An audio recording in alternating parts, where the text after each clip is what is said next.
বর্তমান সময়ে অনেক ছেলেরাই বিভিন্ন স্টাইলে চুল কাটান।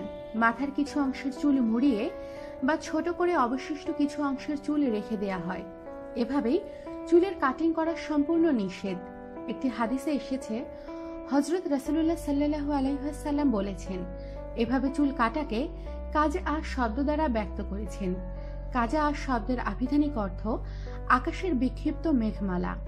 আকাশের কিছু স্থানে মেঘ থাকে, আবার কিছু স্থানে মেঘ থাকে না।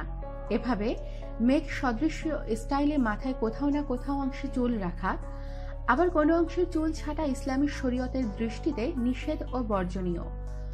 হযরত উমর রাদিয়াল্লাহু তাআলা আনহু বলেন, রাসূলুল্লাহ সাল্লাল্লাহু আলাইহি ওয়াসাল্লাম কাজা করতে অর্থাৎ মাথার কিছু অংশের চুল মুড়িয়ে অবশিষ্ট অংশের চুল রাখতে নিষেধ করেছেন। ইমাম বুখারী রাদিয়াল্লাহু তাআলা আনহু তার বুখারী শরীফের পোশাকের অধ্যায়ে এই নিষেধাজ্ঞা সম্বলিত একটি পরিচ্ছেদ বিন্যস্ত করেছেন। মুসলিম শরীফের একটি হাদিসে আছে, প্রিয় নবী হযরত মুহাম্মদ সাল্লাল্লাহু আলাইহি ওয়াসাল্লাম একটি শিশুর চুল এইভাবে দেখে এরূপ চুল কাটতে নিষেধ করে বলেন, হয়তো সব চুল মুড়িয়ে ফেলো অথবা সব চুল রেখে দাও।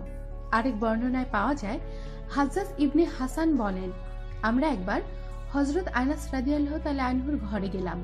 তিনি তখন আমাকে বলেন, আমার বোন আমাকে বলেছেন, একবার নবীজি সাল্লাল্লাহু আলাইহি ওয়াসাল্লাম আমাদের ঘরে এলেন। তুমি তখন ছোট, তোমার মাথার চাঁদের দুই অংশে কেবল কিছু চুল ছিল।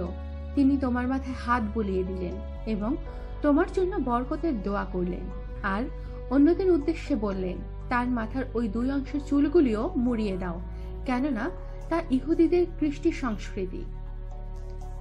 আমাদের সাথেই থাকুন আর সাবস্ক্রাইব করুন।